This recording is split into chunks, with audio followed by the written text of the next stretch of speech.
तो गाइस ये हमारे पास आज है Lenovo की तरफ से Lenovo LOQ जो कि i5 के 13450HX और RTX 3050 6GB VRAM के साथ हमें मिलता है। तो देखो ये लैपटॉप मेरे पास जो है बहुत दिनों से था, इसको मैं कंप्लीट यूज़ कर रहा हूँ, शायद से ये 4-5 महीने था। तो यहाँ पे इसको यूज़ किया और उसके बाद ही मैं इसका रिव्यू डाल रहा हूँ। पहले एक शूट किया था, करप्ट हो गया था फाइल, इसलिए फिर से ये वीडियो बना रहा हूँ। फिर से रीटेस्ट करने के बाद जो है ये फुल वीडियो आप लोग को मिल रहा है। तो ये एक बढ़िया बाइंग चॉइस हो सकता है क्योंकि ये वाला laptop around 65 and card of लगा के आपको 60,000 के आसपास भी देखने को मिल सकता है। उस प्राइस पर में क्या ये वर्थ इट है, क्या लेना चाहिए, तो सेल से पहले ये वीडियो तो बनता था। तो चलिए ये वाला लैपटॉप जो है ना बहुत ही बढ़िया क्वालिटी का लैपटॉप है। अगर बॉक्स की कंटेंट की बात करें तो बॉक्स के अंदर आपको कुछ ज़्यादा देखने को नहीं मिलता। लैपटॉप मिलता है, एक 170 वाट की अडाप्टर आप लोगों को मिलता है, जो स्लिम टाइप अडाप्टर है वही आप लोगों को मिलेगा, एक पावर कॉर्ड और ये लैपटॉप, बाकी कुछ बॉक्स के अंदर नहीं है। तो उसमें टाइम वेस्ट नहीं करते हैं। तो चलिए फर्स्ट हम इसकी जो ना बिल्ड क्वालिटी से स्टार्ट करते हैं। पहली चीज है यहाँ पे जो ना पॉलीकार्बोनेट बिल्ड ही है, पूरा जो है ना मेटेलिक लुक के साथ है बट मेटल नहीं है। एलो क्योंकि ब्रांडिंग आपको जो ना यहाँ पे बढ़िया फिनिश में दी गई है जो कि दिखने में बहुत ज्यादा बढ़िया लगता है। अलॉन्ग विद दैट यहाँ पे लेनोवो के नीचे ब्रांडिंग है और बाकी एकदम जो है ना मिनिमल डिजाइन के साथ है। कोई भी आप लोग को यहाँ पे ज्यादा कट्स एंड डिजाइन वगैरह नहीं है, मिनिमल बढ़िया लुक है। और हिंज की क्वालिटी भी बहुत शानदार है। यहाँ पे 2 हिंज जो ना अपर हिंज आप लोग को मिलती है जिसकी क्वालिटी मुझे काफी बढ़िया लगी। और साथ ही साथ यहाँ पे अगर मैं बैक साइड की बात करूँ, यहाँ पे एयर इनटेक के लिए दोनों साइड में अच्छी खासी वेंट्स दी गई है और यहाँ पे भी आपको थोड़ा बहुत छेद देखने को मिलता है जहाँ पे एयर को इनटेक करने के लिए मदद करेगा। और एयर आउटलेट पोर्ट की बात करें, यहाँ पे दोनों साइड में आप लोग को पीछे के साइड में air outlet went, dual vents देखने को मिल जाता है। ठीक है, और यहाँ पे पोर्ट्स वगैरह भी सारे पीछे के साइड में है और कुछ जो है ना राइट साइड में आपको देखने को मिलता है। लेफ्ट में कोई पोर्ट आप लोग को नहीं मिलता है। और यहाँ पे पीछे के साइड में रबर ग्रिप्स है, नीचे के साइड में आप लोग को 2 यहाँ पे बॉटम फायरिंग 2 वाट की स्पीकर देखने को मिल जाती है। और साइड का जो कट्स एंड डिजाइन है ये मुझे अच्छा लगा, प्रीवियस LOQ की तरह ही है, कोई भी वहां पे डिफरेंस हमें नहीं मिलता है। ठीक है, और बात करें यहाँ पे टॉप लिट फ्लेक्स की तो थोड़ा बहुत हल्का फुल्का फ्लेक्स मिलता है जो कि एकदम नॉर्मल है। और वन हैंड टेस्ट की बात करें, बिल्कुल वन हैंड में खुल जाता है और ये 180 डिग्री तक जो है फ्लैट खुलता है। तो अभी अंदर के साइड की अगर बात करते हैं तो देखो फर्स्ट चीज यहाँ पे आपको एक वेबकैम देखने को मिलता है। अलॉन्ग विद दैट यहाँ पे बेजल्स वगैरह की बात करें, हाँ नीचे के साइड में थोड़ी बेजल है, LOQ की ब्रांडिंग बीच में है और पावर बटन इस बीच में आपको देखने को मिलता है विथ लाइट जो कि अलग अलग कलर चेंज कर सकता है। यहाँ पे रेड, ब्लू, उसके बाद व्हाइट और जो ग्रीन है उस कलर में चेंज होगा और 3-4 कलर्स है जो चेंज होता रहता है अकॉर्डिंग टू द मोड जो आप सिलेक्ट करते हो।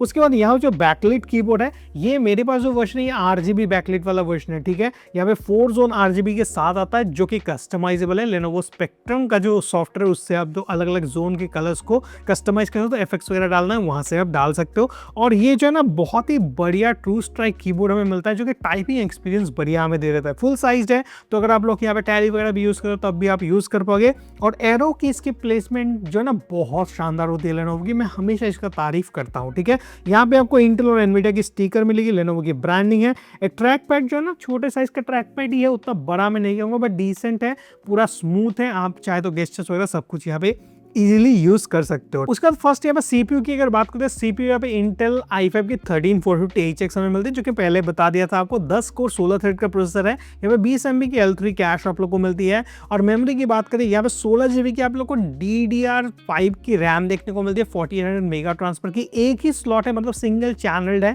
तो यहाँ पे अगर आप लोग डुअल चैनल करना चाहते हो तो एक एम्प्टी स्लॉट है जहाँ पे अपग्रेड करना है वो कर सकते हो। उसके बाद डिस्क की बात करें, यहाँ पे हाइनिक्स की तरफ से 512 GB की NVMe SSD Gen 4 आप लोग को मिलती है। और अपग्रेड करना है तो एडिशनल आप वो भी अपग्रेड करना है कर सकते हो। और वाईफाई 6 का सपोर्ट हमें यहाँ पे मिलता है और ब्लूटूथ 5.2 है। तो यहाँ पे इंटीग्रेटेड ग्राफिक्स की बात करें, इंटेल UHD के हमें ग्राफिक्स मिलते हैं जहाँ पे शेयर्ड मेमोरी 7.9 GB की हमें मिल जाती है। और इसके साथ हमें जो है डेडिकेटेड GPU RTX की 3056 GB के साथ देखने को मिलती है। और यहाँ पे जो TGP आप लोग को मिलता है काफी अमेजिंग 95 वाट की मिलती है जो कि बहुत बेटर है as compare to 50 watt TGP वाली। ये परफॉर्मेंस कैसा देगा वो हम लोग गेमिंग टेस्ट के अंदर आगे देखेंगे। तो अगर हम लोग इस लैपटॉप की परफॉर्मेंस की बात करते हैं तो देखो यार यहाँ पर जो परफॉर्मेंस है वो अमेजिंग हमें मिलता है। अगर मैं सिनारियो की बात करूँ, रूम का टेम्परेचर 26 डिग्री के आसपास था, चार्जर प्लग्ड इन था और परफॉर्मेंस मोड के अंदर सारा टेस्ट किया गया था और यहाँ पे कोई भी कूलिंग पैड वगैरह यूज नहीं किया गया था। डायरेक्टली ऑन टेबल टॉप ही सारा टेस्ट हम लोगों ने किया। तो एक एक करके सारे टेस्ट रिजल्ट्स आप यहाँ पे देख सकते हो। तो गाइस यहाँ पे अगर फर्स्ट टेस्ट की बात करें तो 3D मार्क की तरफ से यहाँ पे स्टील नोमैड टेस्ट हम लोगों ने ट्राई किया जहाँ पे बढ़िया हमें जो ना ग्रेट परफॉर्मेंस मिला 1160।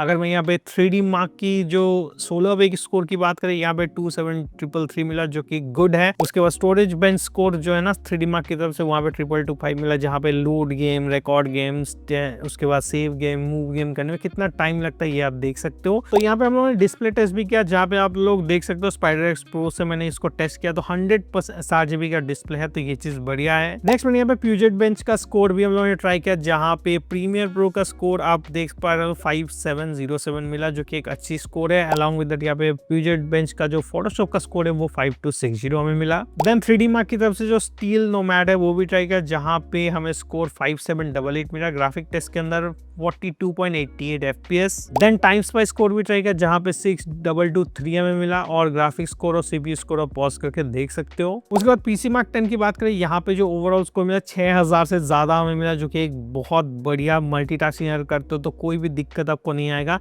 यहाँ पे essential productivity digital configuration pause करके आप चेकआउट कर लो। उसके बाद Geekbench 6 की बात करें, यहाँ पे सिंगल कोर का स्कोर 2352 और मल्टी कोर यहाँ पे 10814 मिला। उसके बाद आप ब्लेंडर स्कोर यहाँ पे देख सकते हो 217.85 हमें मिला, और यहाँ पे मॉन्स्टर जंक शॉप क्लासरूम का कितना जो ना सैंपल पर मिनट मिला वो पॉज करके आप चेकआउट कर सकते हो। उसके बाद Cinebench 2024 की स्कोर की बात करें, GPU का स्कोर यहाँ पे 4478, CPU की मल्टी कोर यहाँ पे 818 और सिंगल कोर 102 पॉइंट्स। उसके बाद Cinebench R15 के अंदर OpenGL का स्कोर 183.98 FPS और CPU यहाँ पे 2439 CV और सिंगल कोर यहाँ पे 246 CV।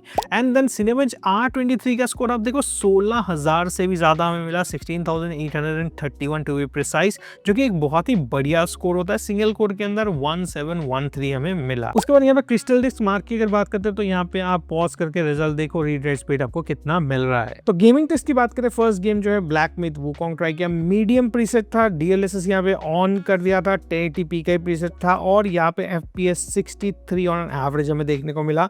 CPU की टेम्परेचर 77 टू 79 डिग्री तक ये रिवॉल्व हो रहा था, 38 वाट कंजम्पशन। और GPU की बात करें 77 से लेकर 78 डिग्री सेल्सियस और 85 टू 87 जो है ना कभी कभार जो है ये शो कर रहा था, तो कुछ इस तरह की वाटेज हमें यहाँ पे कंजम्पशन देखने को मिली। उसके बाद RTX हम लोगों ने ऑन कर दिया लो प्रोफाइल के अंदर, एंड देन यहाँ पे जो FSR है वो ऑन था परफॉर्मेंस के अंदर, तो वहाँ पे जो है ना हमें एवरेज 95 प्लस कभी कभार 110 भी देखने को मिल रहा था FPS, बट 95 आप पकड़ के चल सकते हो ऑन एन एवरेज। CPU यहाँ पे 84 डिग्री टच कर रहा था, 47 वाट कंजम्पशन था। GPU 77 डिग्री सेल्सियस और 85 वाट कंज्यूम कर रहा था। नेक्स्ट यहाँ पे वारजोन ट्राई किया, रेकमेंडेड प्रीसेट 1080p का ही था, और यहाँ पे वी-सिंक वगैरह ऑफ था।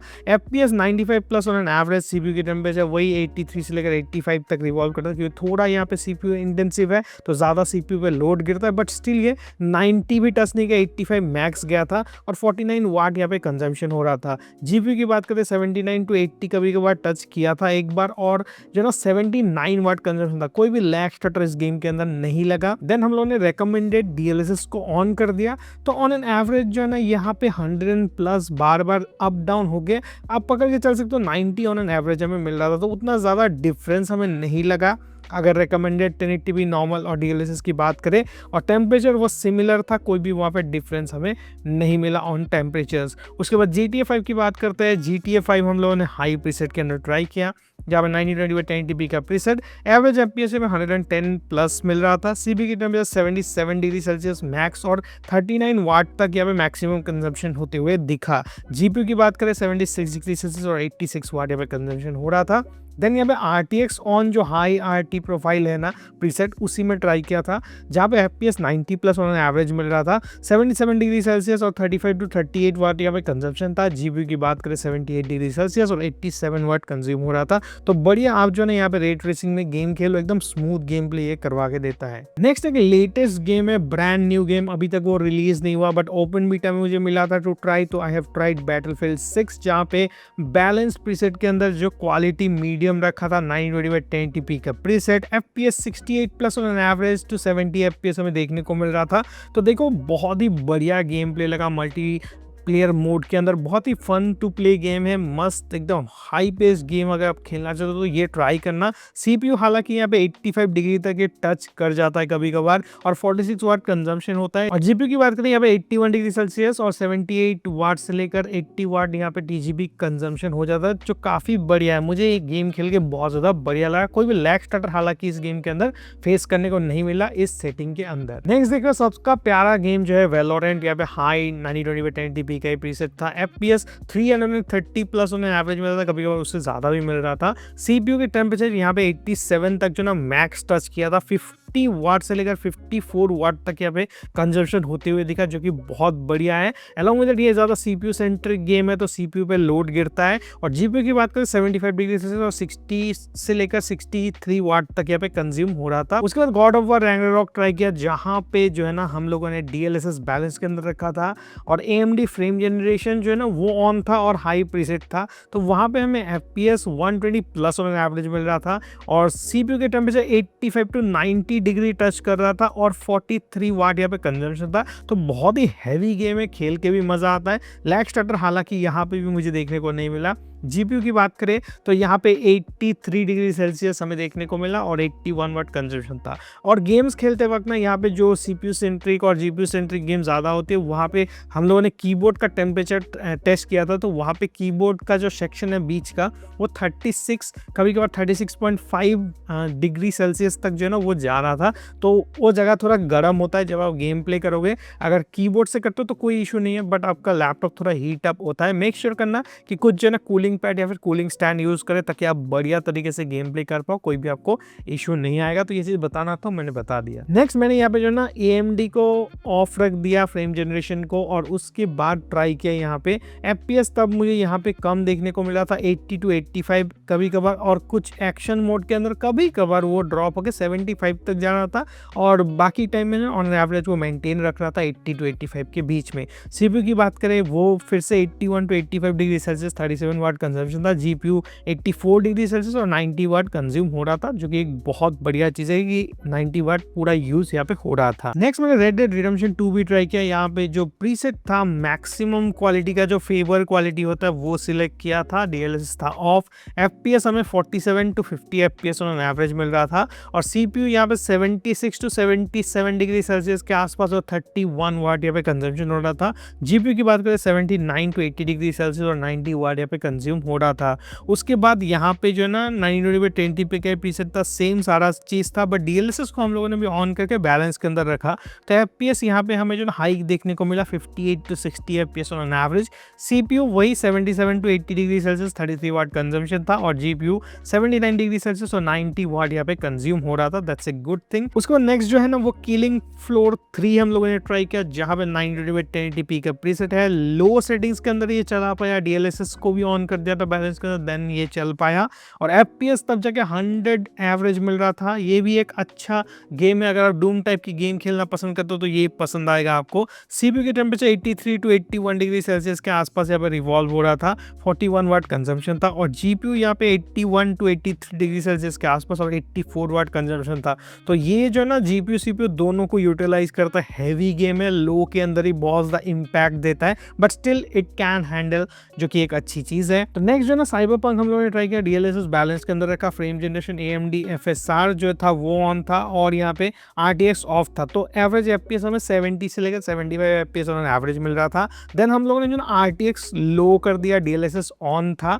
DLSS ऑन करते वक्त यहाँ पे जो FPS 47 to 50 FPS on average में, तो ठीक है यार, रे ट्रेसिंग के साथ अगर यूज़ करना चाहते हो तो आप यहाँ पे कर सकते हो।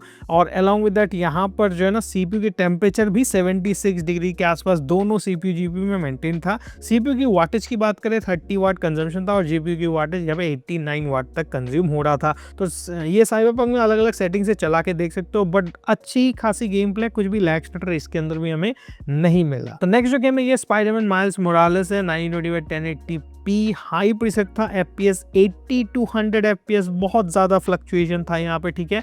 और यहाँ पे CPU जो ना 86 डिग्री सेल्सियस और 50 वाट यहाँ पे मैक्सिमम कंजम्पशन था। और GPU यहाँ पे 81 डिग्री सेल्सियस और 33 वाट तक यहाँ पे कंज्यूम हो रहा था। नेक्स्ट हम लोगों ने DLSS को ऑन कर दिया बैलेंस्ड मोड के अंदर। FPS तब जाके 100 से लेकर 110 FPS के बीच में मिल रहा था, ठीक है।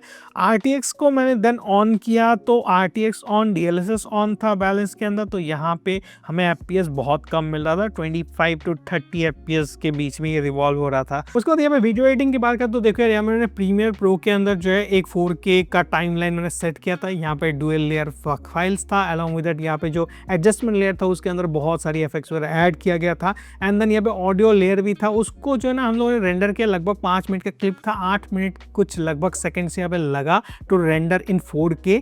और यहाँ पे देखो मल्टी लेयर एडिटिंग अगर करते हो 4K फुटेज में तो आप जो है यहाँ पे घटा लेना आपके रिजोल्यूशन को 1/2 या फिर 1/4 में आप इजीली एडिट कर सकते हो। फुल में मैंने ट्राई किया तो देखो कभी कभार लैग स्टटर मुझे लगा, और यहाँ पे हाँ 10 बिट का फाइल लोड होने में बहुत ज़्यादा रो देता है ये मशीन, ये याद रखना। बट आप प्रोक्सी वगैरह यूज़ करके वो यूज़ कर सकते हो। बट 1080p अगर एडिट करते हो तो ये बिंदास संभाल लेगा, और 4K भी नॉर्मल एडिटिंग करते हो वो भी ये इजीली यूज़ कर सकता है। और स्कोर वगैरह तो आपने देख ही लिया पीजेट बेंचमार्क के, उससे आपको अंदाजा यहाँ पे लग गया होगा। उसके बाद फोटोशॉप की बात करें तो देखिए यहाँ पे AI की कुछ भी अगर आप लोग को रिमूव करना है, बैकग्राउंड वगैरह जनरेट करना है, कुछ चीज़ें, तो वो सारे टास्क के संभाल लेता है फ्लॉलेसली। तो फोटोशॉप के अंदर कोई भी इशू नहीं है। और सोने पे सोना डिस्प्ले जो 100% sRGB है, तो कलर एक्यूरेट काम तो ऑब्वियसली यहाँ पे कर सकते हो। अभी यहाँ पे अगर मैं बात करूँ सॉफ्टवेयर की तो सारे सॉफ्टवेयर यहाँ पे काम करेगी, चाहे वो एंड्रॉइड स्टूडियो कह लीजिए, वेब डेवलपमेंट कह लीजिए, इंजीनियरिंग की कोई भी सॉफ्टवेयर आप चलाना चाहते हो, यहाँ पे डाओ सॉफ्टवेयर चलाना चाहते हो, म्यूजिक प्रोड्यूसर हो आपको ट्रेडिंग करना है, हर एक टास्क के CPU संभाल लेगा। काफी बढ़िया यहाँ पे परफॉर्मेंस आपको मिलता है। तो कैसे हमें डिस्प्ले की बात करें, डिस्प्ले देखो यार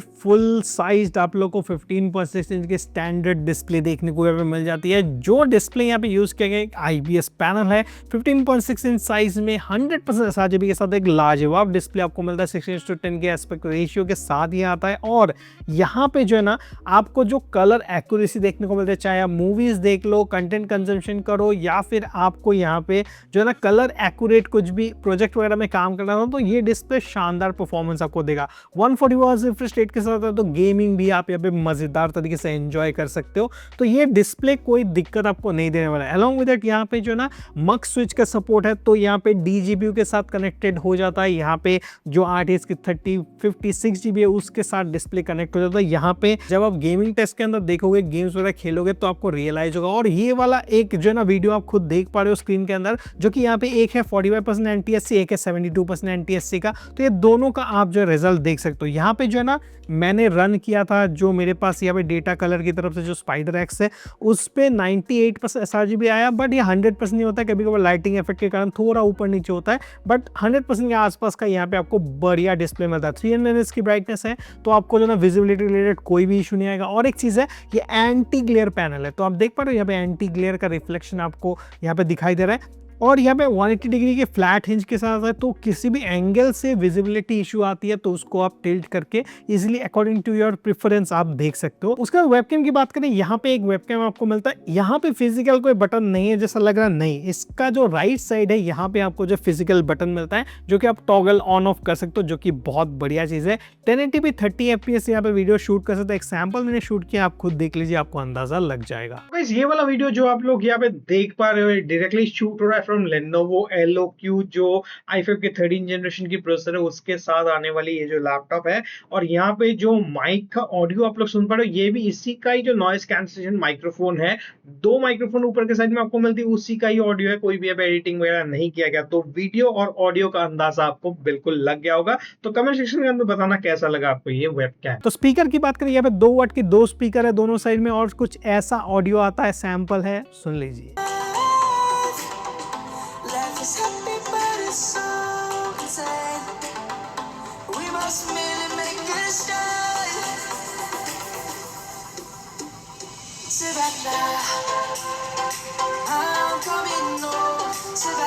उसका सॉफ्टवेयर जो इंक्लूडेड है इसके साथ ये है, आपको ऑफिस होम एंड स्टूडेंट 2021 का इस पीसी के साथ आप लोग को मिल जाएगा, जो क्लेम कर सकते हो। अभी जो लेटेस्ट वर्जन आया हुआ है ना इस लैपटॉप का, उसके साथ आपको जो 2024 का वर्जन भी देखने को मिल जाएगा। एक्सबॉक्स की अल्टीमेट पास आप लोग को यहाँ पे मिल जाती है 3 महीने की, अगर वो क्लेम करना चाहते हो तो वो भी आप इजीली क्लेम करके यूज करना है कर सकते हो। साथ ही मैकापे की एंटीवायरस आप लोग को मिलती है, जो कि यूज करना है आप वो भी कर सकते हो। तो गाइस अभी फाइनल वर्डिक्ट की बात करते हैं, तो देखकर बिल्ड वाइज मुझे ये लैपटॉप बहुत पसंद आया। अगर 60 to 65 के रेंज में लैपटॉप मिलता है तो 100% आप इसको कंसिडर कर सकते हो, बट कार्ड ऑफर्स लगा के अगर आपको बढ़िया 60,000 में मिलता है, इससे बेटर डील नहीं हो सकता। ओके, फर्स्ट चीज़ बिल्ड क्वालिटी मुझे बढ़िया लगी, सेकंड चीज़ डिस्प्ले 100% 7GB है, थर्ड चीज़ इसका जो TGP है RTX 3050 6GB की, ये हमें 95 वाट मिलती है जो कि एकदम पीक लेवल परफॉर्मेंस आपको दे देता है। और ये लैपटॉप का जो हीट मैनेजमेंट है वो भी मुझे काफ़ी बढ़िया लगा। साथ ही साथ जो है यहाँ पे कीबोर्ड की क्वालिटी जो है ट्रू स्टाइल कीबोर्ड है, तो वो भी एकदम डिसेंट है, कोई भी हमें उस पर भी दिक्कत नहीं आता। तो ओवरऑल मैं यहाँ पे अगर पॉइंट कुछ माइनस करना चाहूँगा तो देखो यार, यहाँ पे कुछ इश्यूज मदरबोर्ड रिलेटेड लोगों ने यहाँ पे कंप्लेन किया था, बट अभी जितने भी लॉट्स आ रही है LOQ एसेंशियल्स की, वहाँ पे आपको कोई भी इशू इस टाइप की देखने को नहीं मिलती है। तो अगर बाई करना है ये लैपटॉप चेकआउट कर सकते हो, नीचे टैग कमेंट और जो डिस्क्रिप्शन बॉक्स में लिंक है अमेजोन का, वहां से जाके भी आप लोग चेकआउट कर सकोगे। तो अगर इस सेम लैपटॉप को हम लोग HP विक्टर्स के साथ कंपैरिजन करते हैं तो वहां पे देखो यार इसका परफॉर्मेंस फार बेटर है। तो अपग्रेडेड CPU आप लोग को यहाँ पर देखने को मिल जाता है HX सीरीज की। अलॉन्ग विद दैट यहाँ पे जो 3050 है ये 50 वाट का नहीं, यहाँ पे 95 वाट का मिलता है, तो फार बेटर परफॉर्मेंस है। डिस्प्ले की बात करें, डिस्प्ले 100% 7GB है, वहाँ पे 45% NTSC मिलता था, तो ये जो है ना डिफरेंस तो हमें यहाँ पे मिलता है। और यहाँ पे आप देख सकते हो हिंज की क्वालिटी यहाँ पे फार वे बेटर है। तो इन दोनों का कंपैरिजन चाहिए तो कुछ दिनों में वीडियो ड्रॉप में कर दूंगा, वहां पे आप जाके इन दोनों का रिव्यू भी चेक कर सकते हो। अभी के लिए इस वीडियो की एंड करते हैं, मिलते किसी अगले इंटरेस्टिंग वीडियो के साथ, तब तक के लिए stay alert, stay safe and bye bye.